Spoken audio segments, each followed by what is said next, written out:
Man, farther, we're playing all night. Simpsons in the background, neon in the air. 80s vibes, man, we didn't care. VHS tapes, staying up too late. Saturday cartoons, can't wait to escape. Dial-ups humming, we're hacking the code. Back when everything was in upload mode. Atari, Commodore, pixels on screen. Living in the future was more than a dream. It's time to kick it old school. Turn the clocks back, break the rules. When the pixels pop and the world was cool. We're taking it back, that's how we roll, we roll.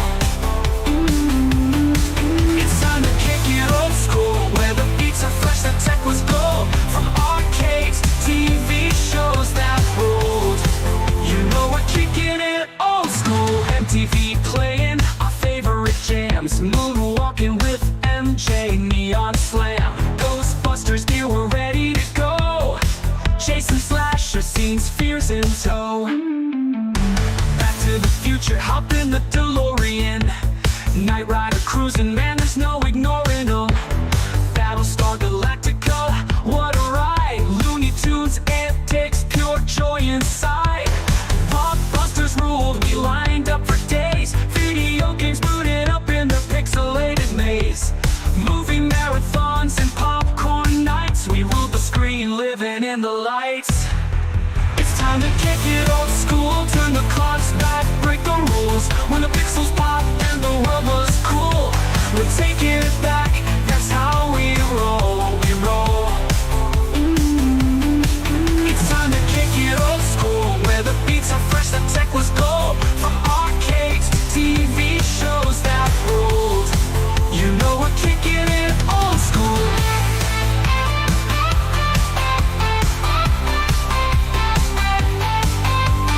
Grab your joystick, the game's about to start. A high-score world, now that's an art. We're cruising on hoverboards, living our dream. Old school forever, we're igniting the scene.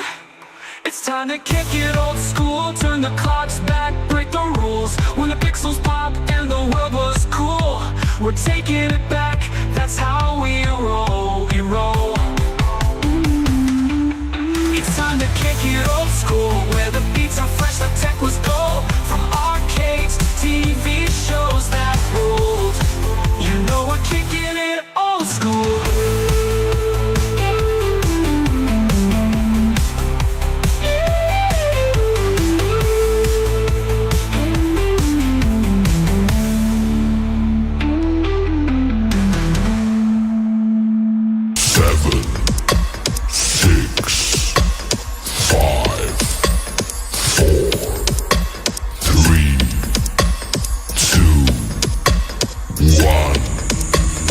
Today's episode is brought to you by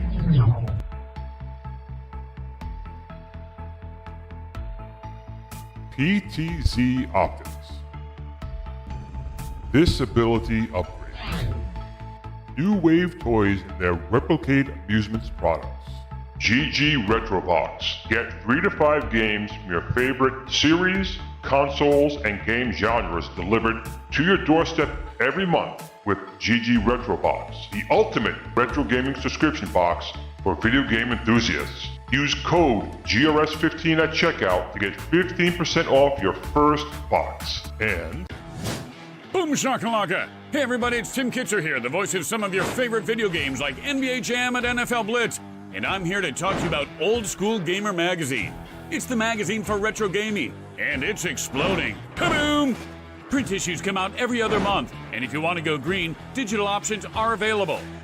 Visit oldschoolgamer.com and subscribe now. That's oldschoolgamer.com. Boom shakalaka! Kaboom! Think about what you're doing. The building's perimeter is covered. No exits. There are nearly 200 men out there and a lot of M16s. You did everything to make this private war happen. You've done enough damage. This mission is over, Rambo. Do you understand me? This mission is over.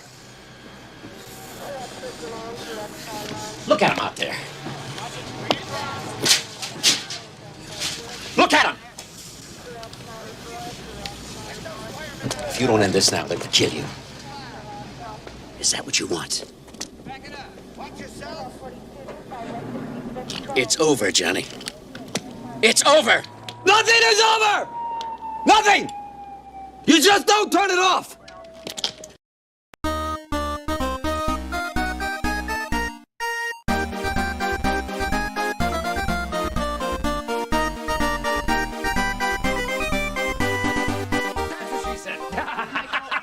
And there we go, man. There we go. And welcome. Fridays are back. I'm back. I'm here with James Hates Everything. And I had your little logo on you. I don't know what happened. I got to find out what happened to your logo. I'll get that fixed. But James, welcome to Kicking It Old School here on Fun Fridays. Excellent. It's good to be here. What amazing intro with you shirtless there. Yeah, I tell you, I don't do it all the time. So the ladies will be all over me. And, you know, Oh yeah, can't you walk gotta down be the swearing. street. Can't walk down the street. So, guys, of course, welcome. And let's just go through the chat real quick. Always give the quick welcomes and butcher their names. Oh, I got to tell everyone, listen. So, last show with Nolan Bushnell was my fault. Well, it was Chrome's fault, but James joined and it was the same problem. There was no audio. I'm like, what the hell's going on? Everything's right. Everything was perfect. And James is going, I'm like, I can't hear you. I can't hear you. And make sure I see that thing muted on me there. So I said, let me try Edge. I'll try this in Edge. And sure enough, James comes through loud and clear. So when Nolan Bushnell was and his son were trying to do it on their side, it was my fault. He must think I am the biggest doofus on the internet. Like, you know, but again, Glenn's known for his audio issues. If it wasn't, it'd be an AI. That's how you'll know it's me, right, James? Exactly. Exactly. It wouldn't be you know, a GRS kicking it old school if there wasn't some sort of audio hiccup, right? That's That what is. makes it so iconic. That's it. So let's go through the chat real quick and see how many names I can kind of butcher here. We got, of course, oh my God, I got so many people in the chat already. Let's go to the top. Come on, come on. So many people here today. Of course, we have Sir Sega. Sir Sega, I saw you right in the chat earlier today. I appreciate your support, buddy. I did see you there. We have Rotundo. Welcome. We have Rob Cat, Hollywood Polo. Fun weekend plans? I don't know yet. Let's talk about rain. So I don't know what I'm going to be doing this weekend, but I'll do something. I'll do something. We also have the Corner-Cade here. Let's go. End of line. One of my favorite lines in the movie Tron. And Tron Ares. Did you see the Tron Ares trailer, by the way? I did. Okay, Yeah, it looks interesting. We'll talk maybe a little bit about that too. We got B. Kirby here, the Chicago arcade guy. What's up, fellas? Vet 1981 is here. Paul Pullington is here. Me is here. Bill's Retro Gaming Show is here. What's up, buddy? The Fourth Horseman is here. PCW is here. J-Rod is here. I must have missed some people here. I had to miss some people here. Michael B. the Game Genie. Never meet heroes, Glenn. You know what? No, I'm really glad I met him. Now I know why he left after half an hour. He's just this guy's such a schmo. So I still got to speak to Nolan Bushnell. So even though I totally effed it up, Chrome screwed me. Thanks a lot, friggin' Chrome and Google. Now I can go back to Mike. Now I'm supporting Microsoft now. I'm supporting Microsoft. What do you know about that? We have Mike Harcourt's here. PB&J, Paul Barris is here. Pliskin's Run, John J. I think we pretty much got everyone. Oh, Trad Jazz is here. R.M. McCrae 114, the fourth host I think got before Paul. I think we'll go from there. Boom. We have people coming all the time. So, James, again, welcome to the show. A lot of things we're going to touch base on right here. Obviously, the tariff is probably one of the big things we're going to talk about. And if you guys didn't see James's show last night, Michael B. and I were on that show. It's a great show. It's definitely a worthy watch. Maybe go back and watch that and then come here or watch this and go there, whatever you want to do. It's Friday fun. So, James, we kind of talked a lot about this yesterday. How are you feeling today? It's still at 145%. They didn't jump it up anymore today, as far as I know. Yeah, I think we got a quiet day this week for once. No increased tariffs for a whole 24 hours. So I don't know. I'm still very still very kind of disappointed, I think, that it's gone the way it's gone. Simply because, our toys are being put on hold. So They are. it's I think the biggest frustrating. thing, again, we talked about this on the show last night. You definitely should catch it. Was I wasn't even thinking about, to be quite honest, was like the holiday season. It's only like we're only in April, but this could Right. drag out. We were kind of talking about that, and Michael B's like, I already spent my money. He blew his load already. Michael B spent all his Christmas cash already, so good for him. But how many kids do you have, James? So I actually have 5 kids, but 5 kids.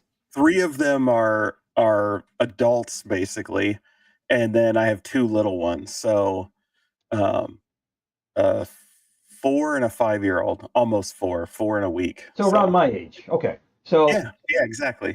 how do you think you're going to deal with potentially the holiday season? Do you just bite the bullet Um, and just buy something even as expensive as it's going to be, or do you say wait till after Christmas? Santa's just going to come a little late this year.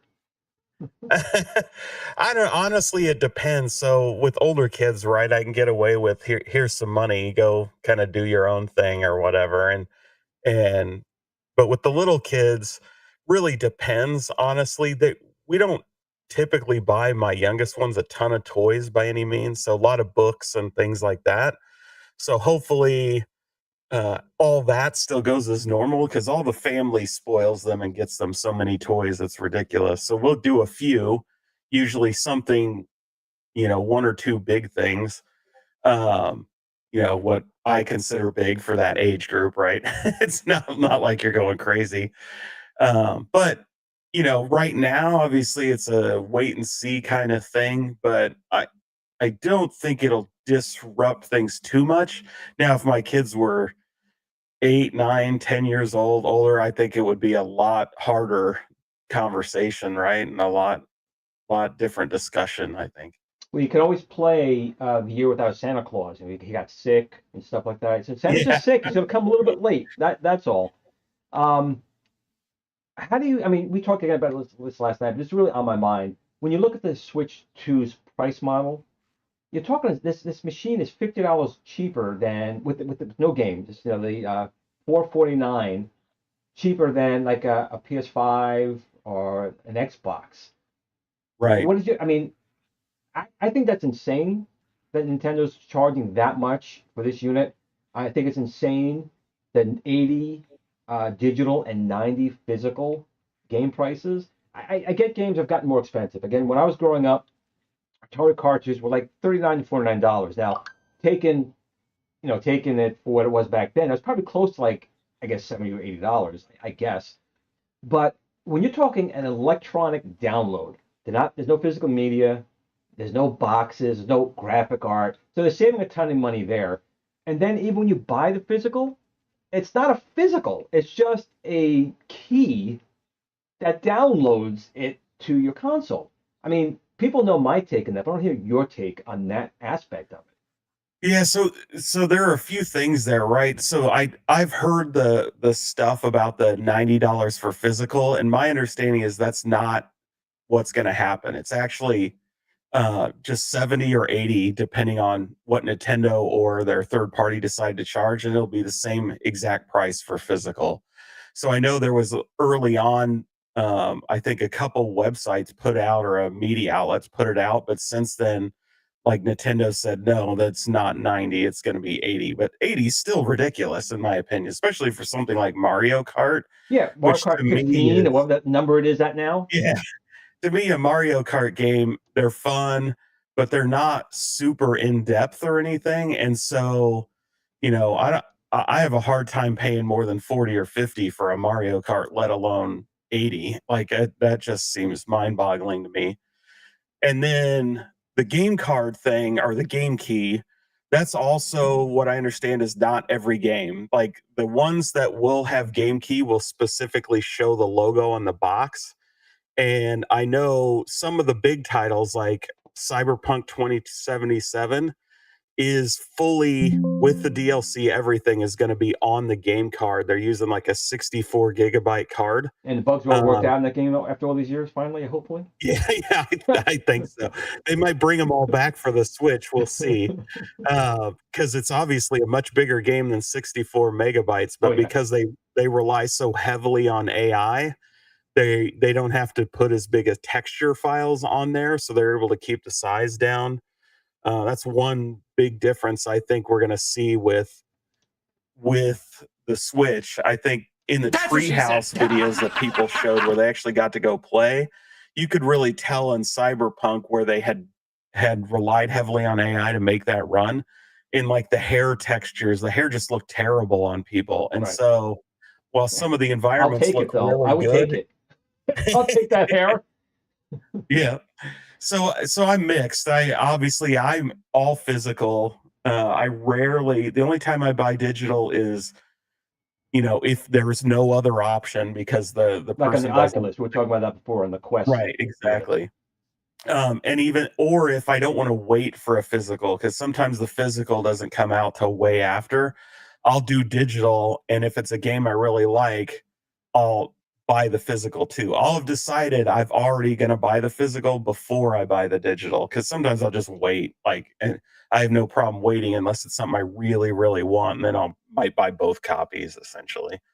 And then I have Shredder's Revenge. I have 2 physical copies sitting behind me on Switch, and I have a third one coming because it's the collector edition with the full pack of all the DLC, and it came with special edition Ninja Turtle action figures that are painted like the Shredder's Revenge figures. So it's like, oh yeah, I'll do that. So now I have 3 physical copies of Shredder's Revenge, and none of them are open. So Well, I'm because I going to take bought real the quick digital too. to Ellie right here. I have no kids. It's going to stay that way. Probably smart because things are getting expensive, and kids are very Indeed. expensive. I mean, they're good to have around when they do chores, but mine doesn't do chores. So he's just taking up my oxygen and food at this point.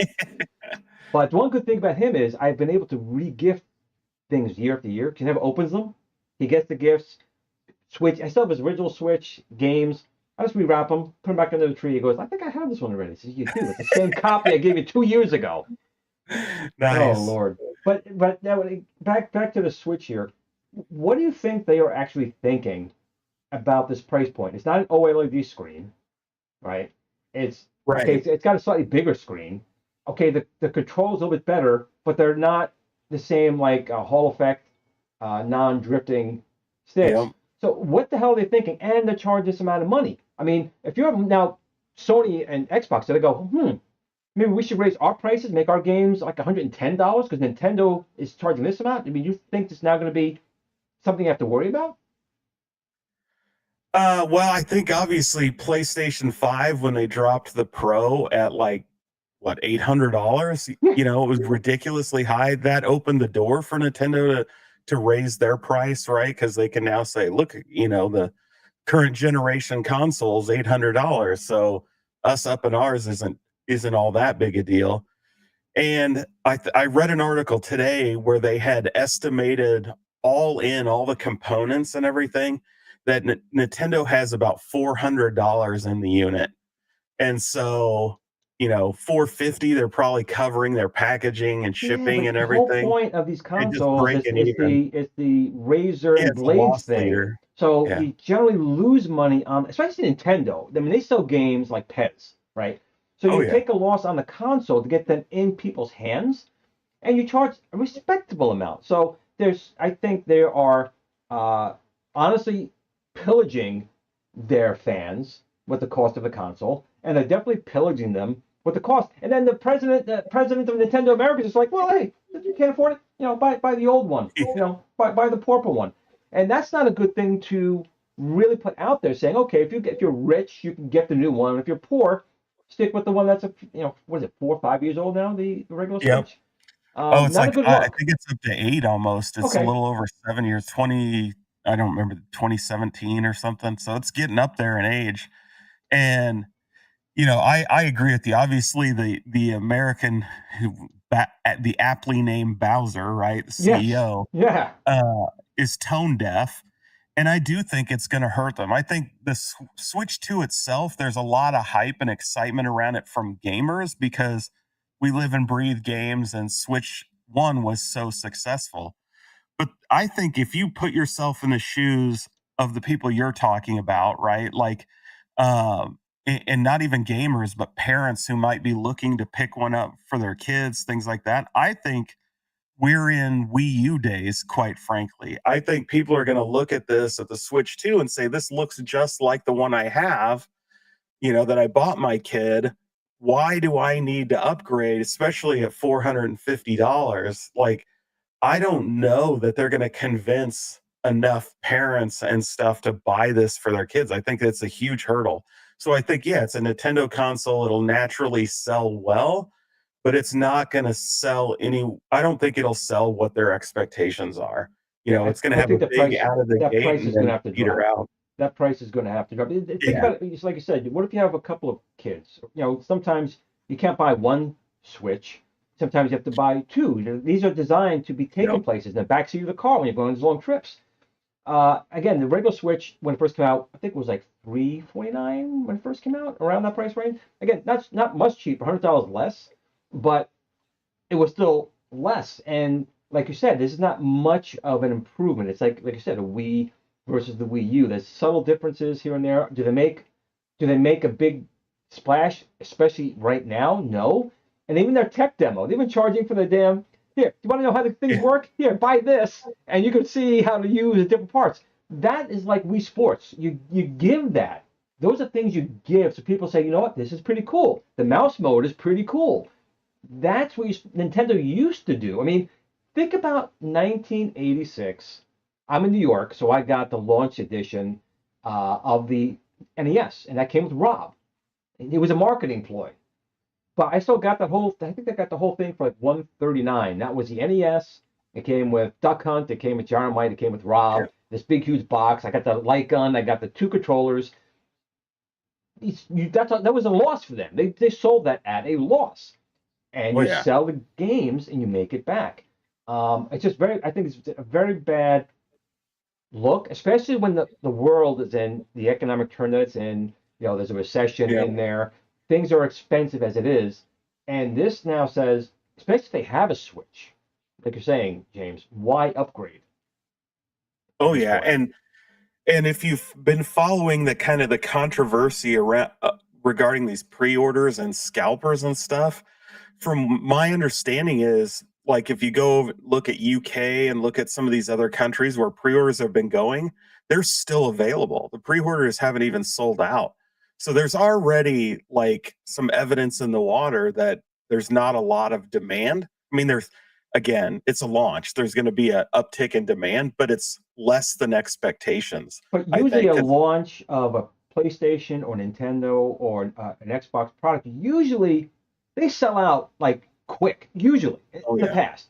There's been times I've tried to get, was it the NES, the minis, right? It was sold out in like seconds. It was a great price, and it was a cool console. So this is basically just showing either two things. I think it's two things total. One, there isn't a huge leap in its technology. It's more evolutionary than revolutionary. So I understand there's a little potential cost with that, but the price is the other part. And if anything, they should have launched it definitely $100 less with some type of pack in, the tech demo, something. It just doesn't seem like a good thing. Yeah, like you said, charging for the demo is the biggest sign something isn't right. It's very odd because it's not even a game, right? It's literally just like a brochure that's designed to highlight the aspects of it. And I was a little disappointed because, Nintendo has generally done some sort of gimmick or improvement with every generation. Now, whether you liked them or not, they were there. And this is the one time where it feels like the gimmicks or the functionality that they added was an afterthought. Like, oh, we just need to throw something in here. So like the mouse and the camera functionality, like none of that is revolutionary in any way whatsoever. They're finally getting their streaming service up. So it's somewhat, or, online experience, I should say, somewhat, competitive to PlayStation and Xbox. But for the most part, all those gimmicks, like their demo for the mouse control was like, why would I ever do that? That doesn't look like an enjoyable experience. And the camera itself, like, that you have to You purchase know, separately. They could have built the camera into the damn unit yeah, at least. And it's it's and it's it's a damn webcam on a desk. exactly, and they're trying to use it like the what's the thing on the Xbox? I can't think of it off Connect. the top of The the Connect. Kinect. Like you're gonna gameplay where you're like jumping up. Like that's old. That's Yep. like technology that these companies tried.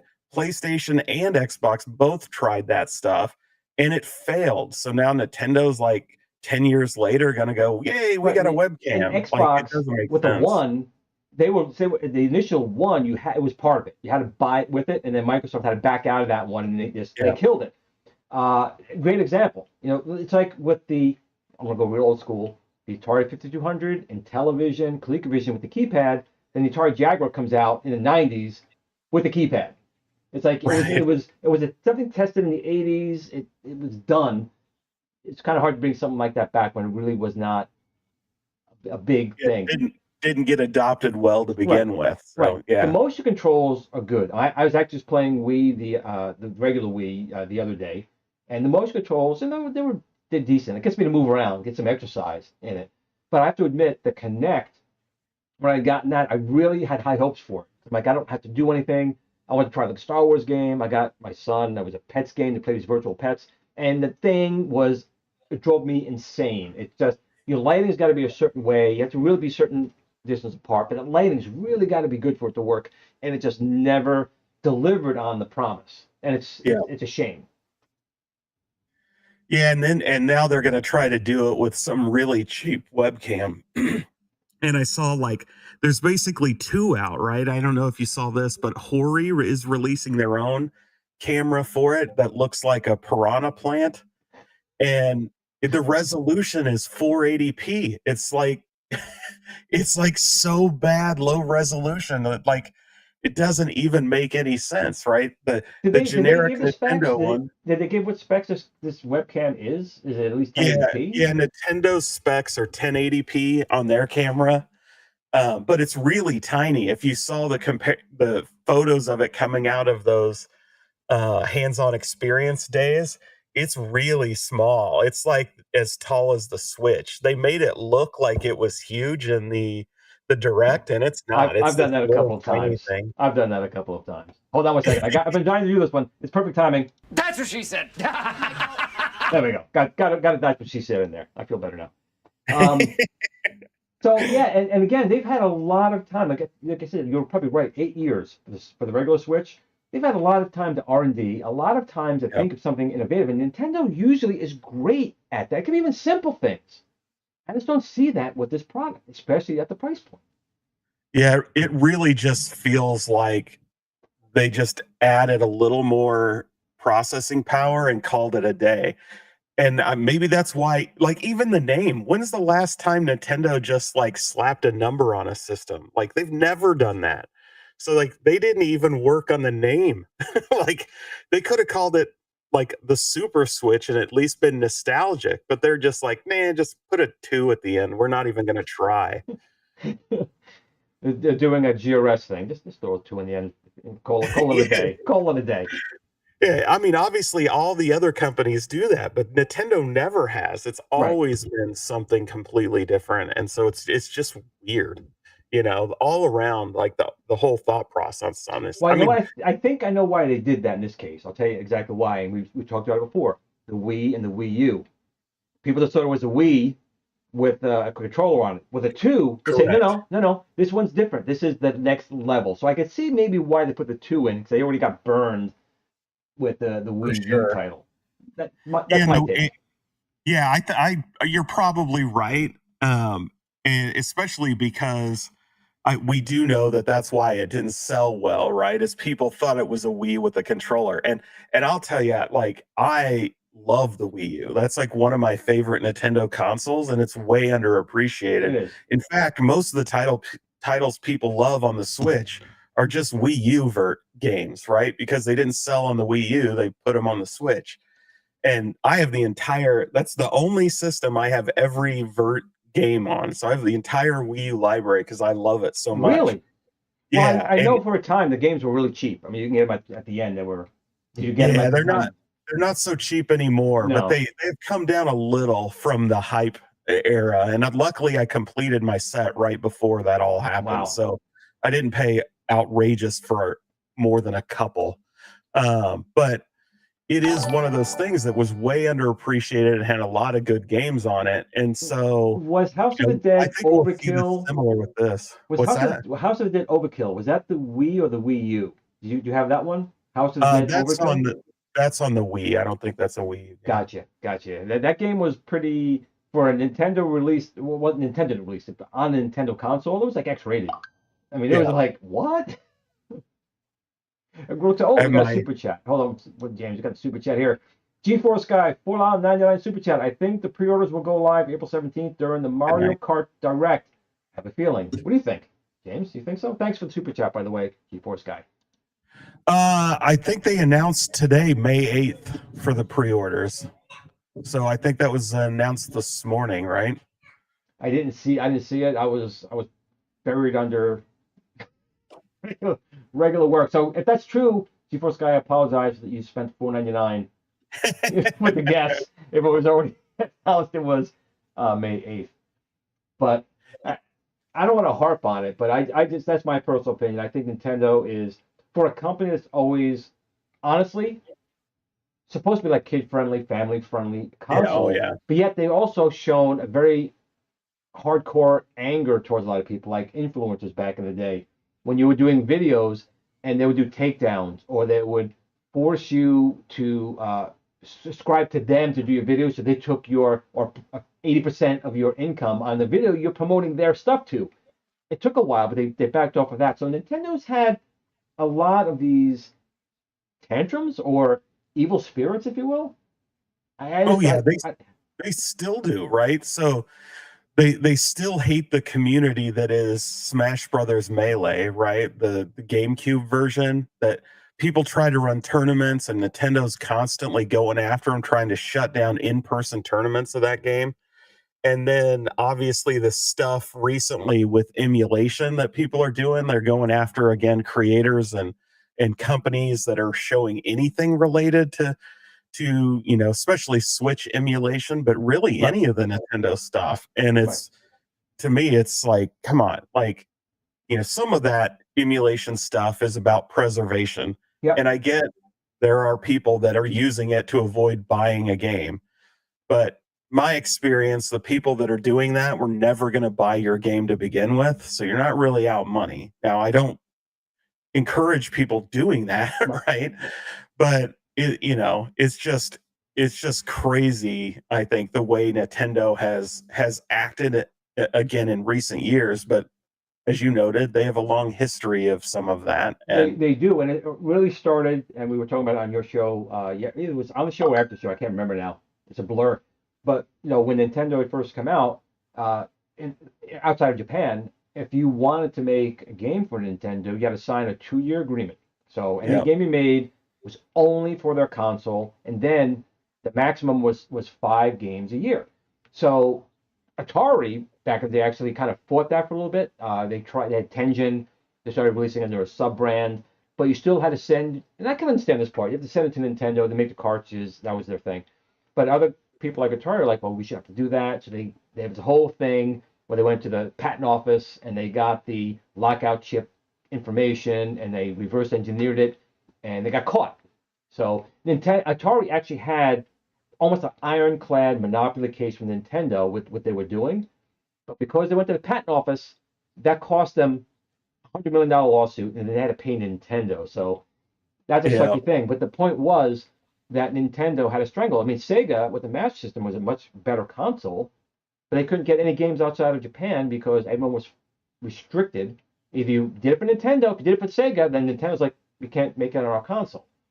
So it started way back then, and they always put it as, it's our seal of approval. The video game crash happened, and it did kind of happen because when Atari, Coleco, and Intellivision were out during the day, no one thought about third parties. They thought, it's my console, we make the games for it. And then Activision got started, and they won the lawsuit, and then the flood of all these companies making Chuck the Chuck Wagon or the Kool-Aid Man, games that were horrible.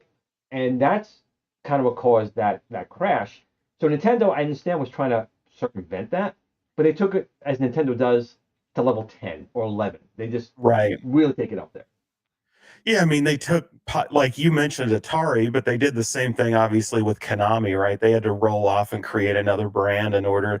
And these are companies that released great games, not Platform, right? shovelware, which is what they're really guarding against. And so it was unfortunate because who knows what else we could have gotten back then if they weren't so tightly controlled.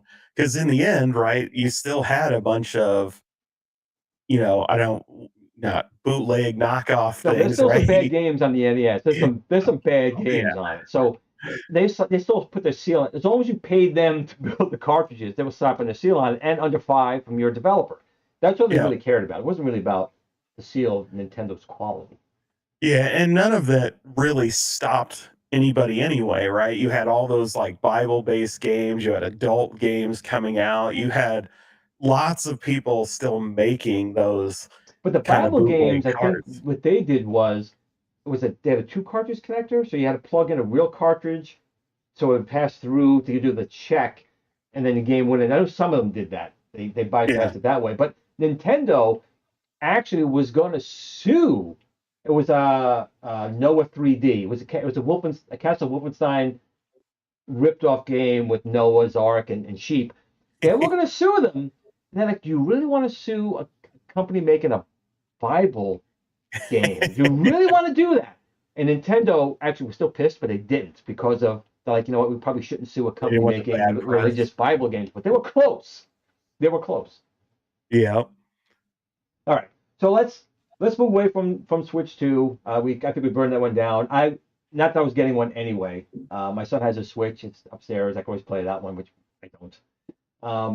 But we're still going to talk about the tariffs. So uh, obviously, even like Microsoft, Xbox, these machines are still built in either China or countries that are going to be tariffed.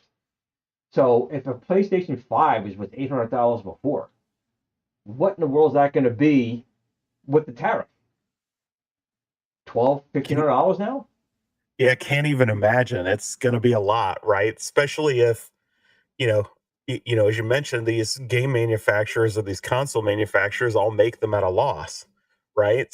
So that means the amount it's coming over with is very high. We also know margins, retail margins on these things are really Right. small.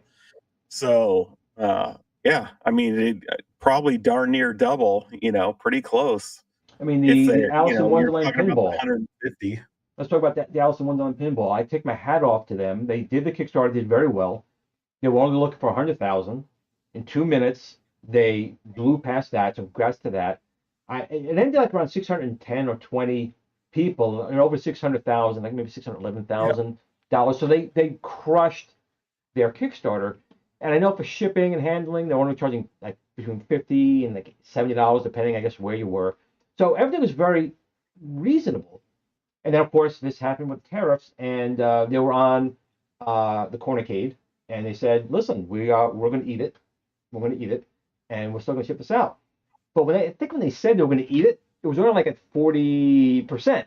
Now it's Right. 145%, and I bet you he's biting. I wish he could go back on his word in that. They have to be taking a substantial. I don't know if it's a loss, but a substantial hit. Either it's going to be at cost or worse. I mean, would you agree? Yeah, I mean, I honestly don't see how it's not at a significant loss at 145%. I mean, it's possible they have like really great margins, but I doubt it, right? This is a highly mechanical product, even where they've tried to use other sensors, it's still a lot of components going into this thing. Um, and I think that from my perspective, their best bet is to pray that it ends before they're finished, right? Right.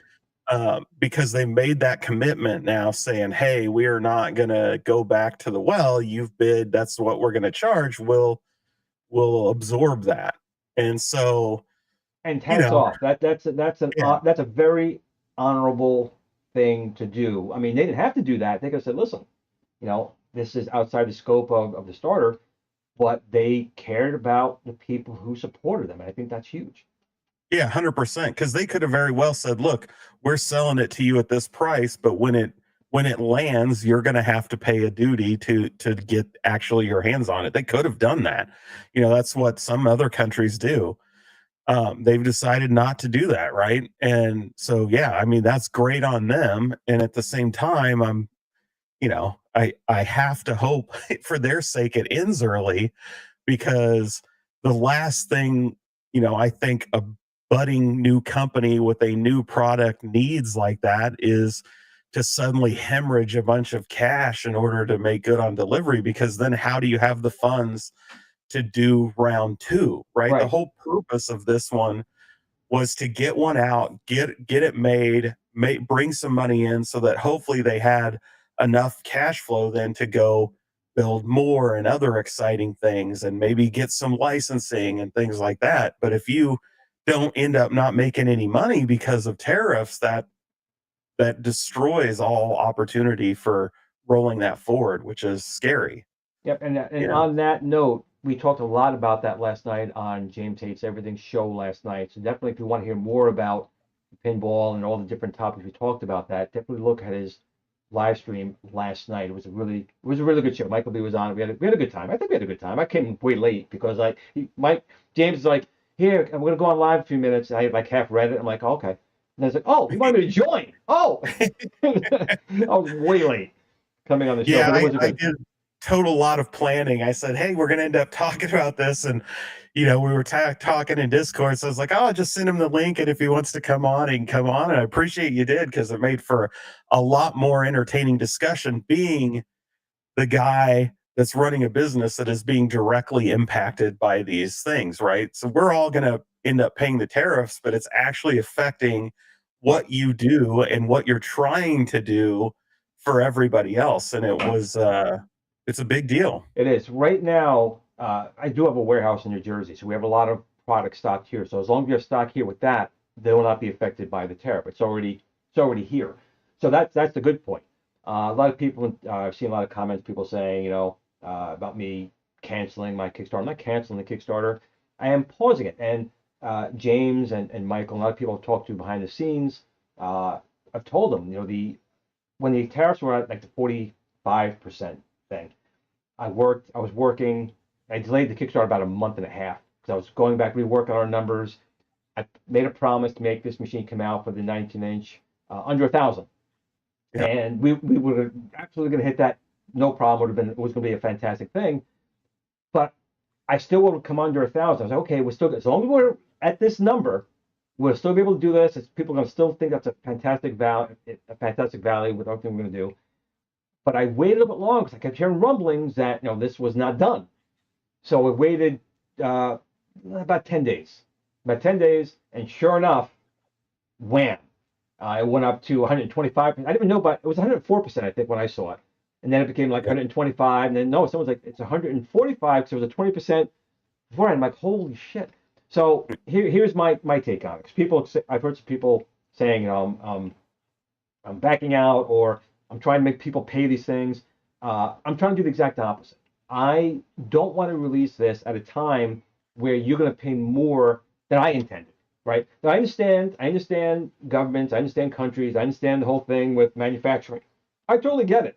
But the vision of this machine was I want it under $1,000 with everything in there. So if I have to simply delay for two reasons, delay and hopefully it goes back to normal or close to normal, in which case I give you guys even a better deal, or if whatever it turns out to be, we can say, okay, this is what the tariff's going to be for the next X amount of years. Now we can work our numbers and do the best we Right. can within that. So I don't want to launch something and then I can definitely, for the price I'm doing stuff at anyway, I don't have any overhead to, like the Alice in Wonderland, hopefully eat some of their profits. I don't have that. My skin in the game is already hair thin as it is. So my numbers can't really adjust, but I don't want to make sure people get taken advantage of either. So I know what I want this thing to be. I know what the value of the machine is. The machine's value is well over what we're going to ask for it, but that's what I do. I want you guys to have that. So if people want to think bad of me for delaying it for that reason, or people want to say we're going to build it in the USA, I will also add I've been in talk with 3 separate people, some very close I've known and one new, to do that.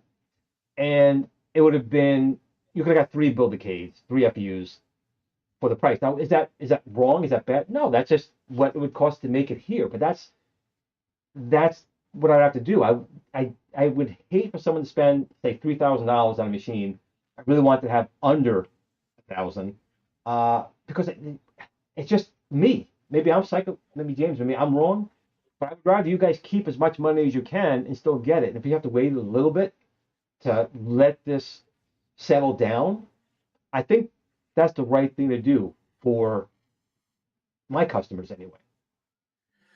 Yeah, I just think not only that, but it's a wise decision overall. I think 10 to 20% companies can manage for the most part. I mean, it's still going to be really uncomfortable and would result in higher prices to consumers for a lot of goods, but it's manageable. Nobody anticipated 145%. And that's all in the span of 5 days. Yes, exactly. Right? So it was completely unforeseen. So for some of these companies that have already launched a product, they're in a really bad position because they have to make do.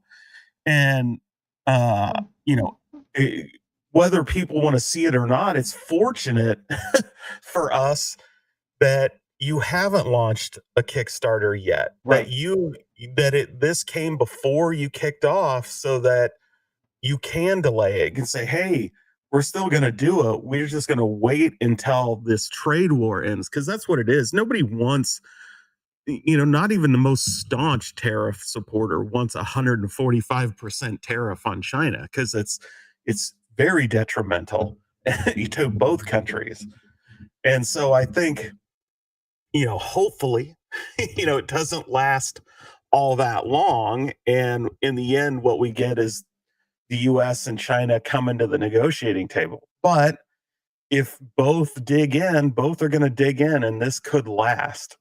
And if it does last till through the summer, right, and endanger the Christmas season, as we were talking about, that really hurts China and the US. And I don't think either country wants that to happen. So,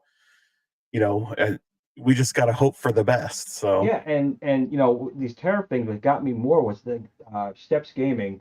I don't know how she did it. I have no idea how she did it, but apparently she got a quick one-on-one with Donald Trump. I don't know how she did it, but Donald Trump himself said he wanted an FU. Here, look, take a look at this. Do you know what I love more than Diet Cokes and McDonald's cheeseburgers?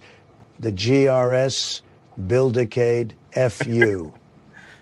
You need to go big and get the FU. So I have to if you buy the FU Build-A-Cade, you would think he would pony up for the gold edition. Look out for them Ikari Warriors and everything. I don't know what that would cost a manufacturer, but but it's like you were saying, it's a bad situation. And for me, if I have to wait a little bit longer to save people money, I'd rather do it that way. There was no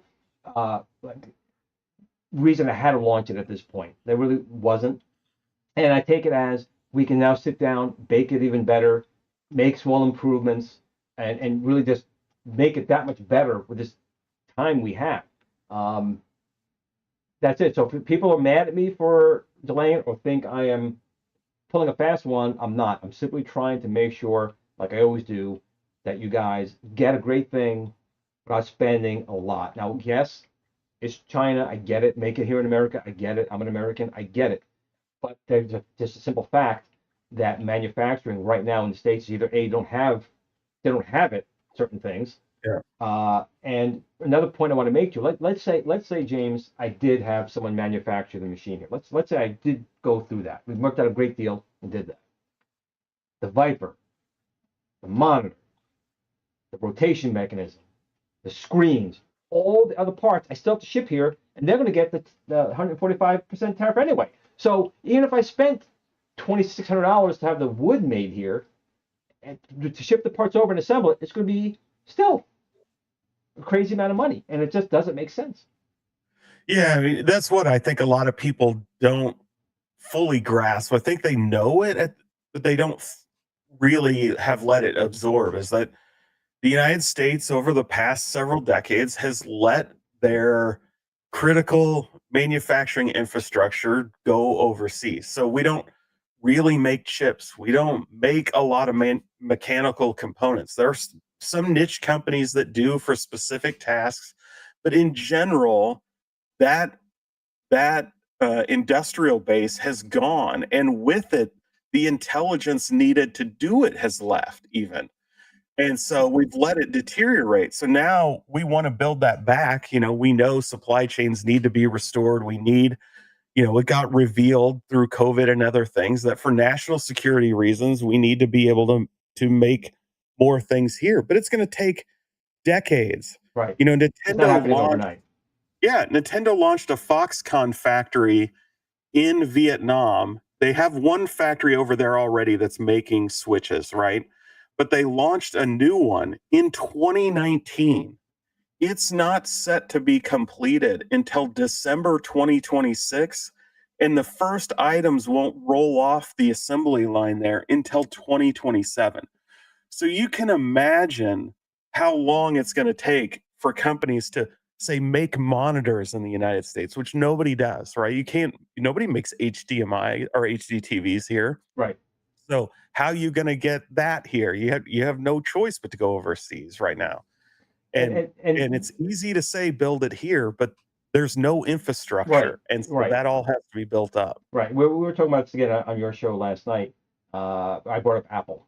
Steve Jobs, love him or hate him, he did want to manufacture. He wanted manufacturing in California. He built a plant. He spent millions of dollars on a plant, robotics, all high-end stuff. But the cost was going to be too much. He had no choice. He moved it. And of course, Foxconn. People know Foxconn here all the time. They're a huge manufacturing plant. I mean, they people live in these places. They don't even go anywhere. They come in. They live in these places. They eat. They do everything there. But more to what your point is, it will take a long time for not just America. It's not just America doing this. Other countries, the same thing. They have to build these things back up. And China really needs to wise up and not push these other countries to go that far. I think we should do it anyway. We always should have our own ways of doing something. But China is playing the wrong game because people are leaving because of what they're doing and the unfair way we do trade. So they will hurt themselves in the long run. But also, James, the problem is, it's been so many years of all these countries making them do the manufacturing. They've learned a lot. They've learned a lot. So they're taking that. Look at the space program. We're going from retro games to outer space. Since like 2014, we've spent $40-50 billion on this SLS Boeing, and we still only got one launched, and we haven't even got the second one launched. And in that same time frame, China's got men in space, built a space station, went to the far side of the moon, landed on Mars. They have a sample return coming back already done from the moon. They're going to have one coming from Mars before we do. They're talking about building another larger space station. They're copying SpaceX. They're doing all these things because they've had trillions of dollars of America and the European Union and Australia, all these companies having them, give them money and technology, and now they're reaping the rewards, and we're now with our hands on our asses going, we need to catch up, but it's not going to happen overnight. Yeah, I mean, the space is the prime example, right? Elon Musk had to go rescue our astronauts because the United States no longer has the capability to produce the things you need to get there. Right. And so it's pretty crazy. Boeing, we spent over $6 billion on that Starliner, and we only gave $2 billion to Musk. Musk has been launching for years. That Starliner, we should get the money back. That company should give that money back. They didn't build anything worthwhile. Yeah, I mean, a lot of his funding comes from the federal government, right? Like he's definitely got a lot of grants, but it's interesting. It's just kind of the way the government has allowed this kind of stuff to happen over the last several decades by, eroding our core infrastructure, paying other people to deliver everything. How much worse is it going to get? And again, I have nothing against like AI, because I'm sure it's listening to me, and I want to be a good slave when it takes over. When the AI, Terminators come out. But look at like the Optimus robot and all this AI stuff. People losing their jobs as well. So what are they going to do? Are they going to pay? Are they going to pay $450 for a Switch when they have no job because AI or a robot took over their job? Before you answer that, do a quick super chat here. We got from Rob Cat. Both of you get it. I was wondering how this conversation would go. Game on. Thank you so much for the $5 super chat, Rob Cat. And we do get it because we're older. I mean, we've been around the block a little bit. We know what's going on, right? I hope so. But what do you think now about what I said about AI and jobs that could be even harder to get? Yeah, I mean, there's no doubt about it. It's people that know me know I'm welcoming our AI overlords to come in and take over, but the reality is it's coming whether we want it or not. And so the best thing people can do right now is become skilled in it. And I've done some surveys myself related, not just informally, but as part of my career and everything outside of YouTube. And I think less than 20% of people have really embraced or actively using AI.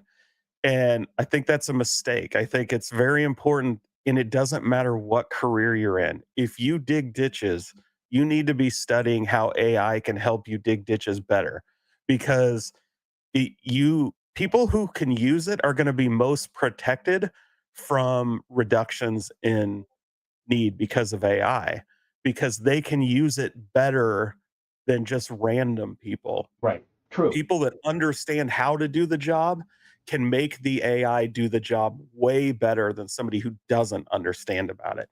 And in industries like, in my background, software development, AI has already taken over. The NVIDIA CEO said over a year ago, within 5 years, there will be no more software developers. AI will do it all. And that AI is effing scary, though.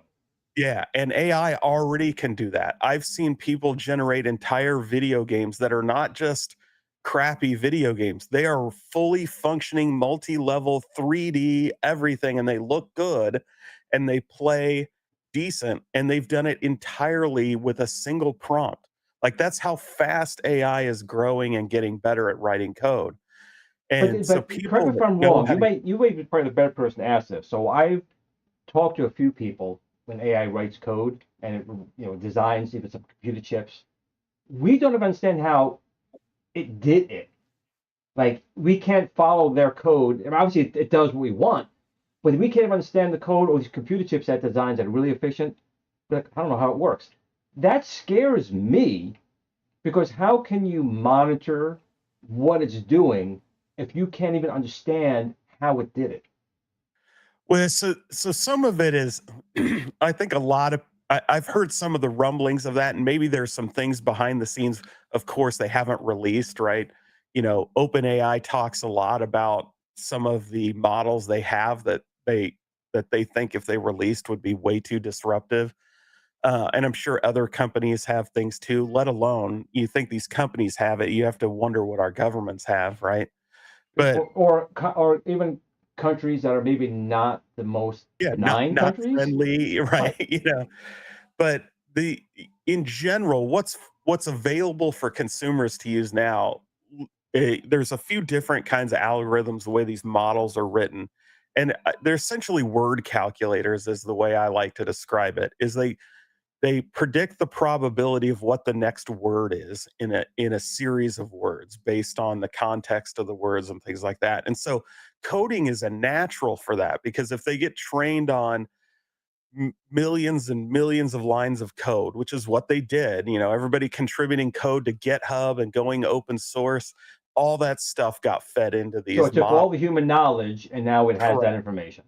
Yeah, and so there's no algorithm under the sun that hasn't been written before for something, right? And so AI is able to predict which ones make more sense for achieving the function that you want it to achieve. But even then, it doesn't do it perfect. It still needs somebody who knows what they're doing to go through the code that it wrote and fix and tweak here and there. And today, what about in 6 months? What about a year, 2 years? They'll be using we're not to get too nerdy. No, that's what it's about. Let's do it.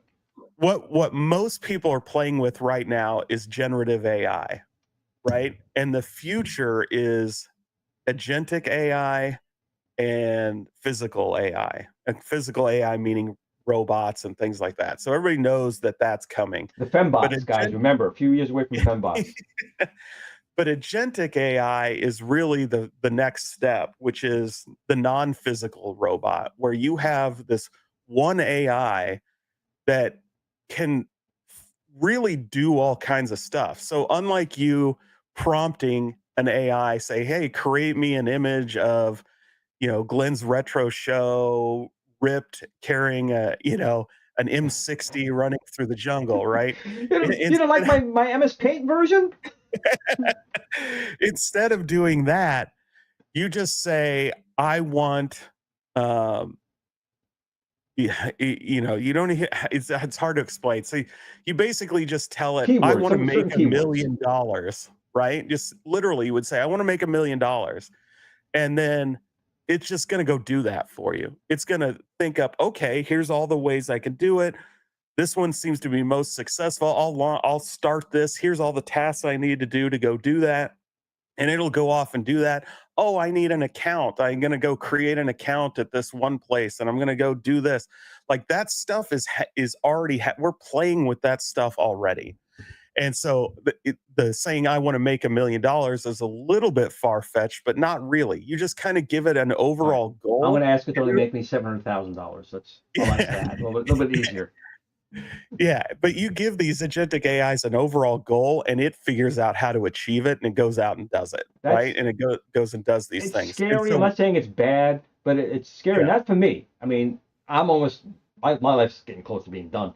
But our kids and their kids, like what world they're going to grow up in. Again, I would love them to grow up in an R2-D2, C-3PO, Wall-E type world versus a Terminator or a I Am Mother type of situation where the AI basically beats us in either to extinction or to subservience. Or if you haven't seen it, you may have seen this. Do you ever see a movie called Colossus, the Forbin Project?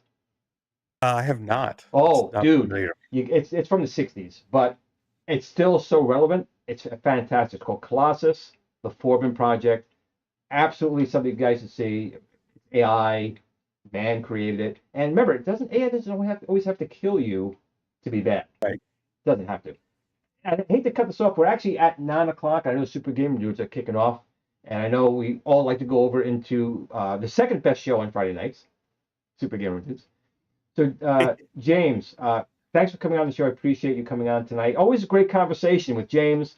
If you guys are not already, please go over to his channel, subscribe, and watch the show. James, anything you want to add before we end tonight's show? No, I just want to say thanks for having me on. It's always fun. I'm always in the chat watching every week. So it's, whether it's interviews with Nolan Bushnell or, when the goddamn Chrome, the two Glens are on, I'm always watching because it's always informative and fun show. So I really appreciate you having me on to be here. It's great. So it was a pleasure. And listen, everyone, remember, we had a great time tonight. Whether AI kills us all, or when Nintendo charges $1,200 for a Switch, or if the trade tariff goes up to $4,000, it's not important. What's important is family, friends, loved ones, your kids, parents. Just take a minute to tell them you love them. Tomorrow's never promised. But in between those times, take some steroids and bulk up like I am right here. Think about what you're doing. The building's perimeter is covered. No exit. There are nearly 200 men out there and a lot of M16s. You did everything to make this private war happen. You've done enough damage. This mission is over, Rambo. Do you understand me? This mission is over. Look at him out there. Look at him! If you don't end this now, they're gonna kill you. Is that what you want? Back it up. Watch yourself. It's over, Johnny. It's over. Nothing is over! Nothing! You just don't turn it off!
time to kick it old school. Turn the clocks back, break the rules. When the pixels pop and the world was cool, we're taking it back, that's how we roll and roll.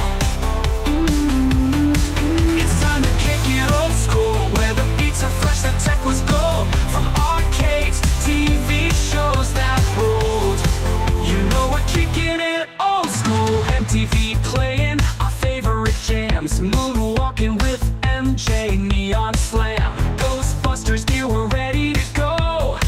Chasing slasher scenes, fears in tow. Back to the future, hop in the DeLorean.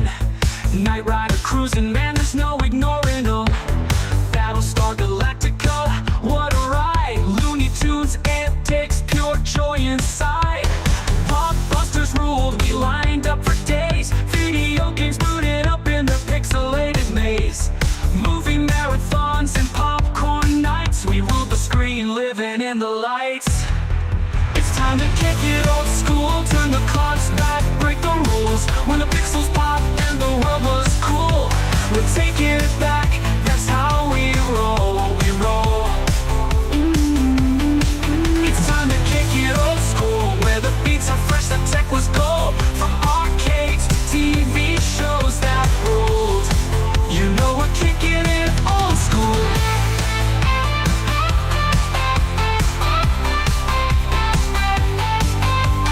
Grab your joystick, the game's about to start.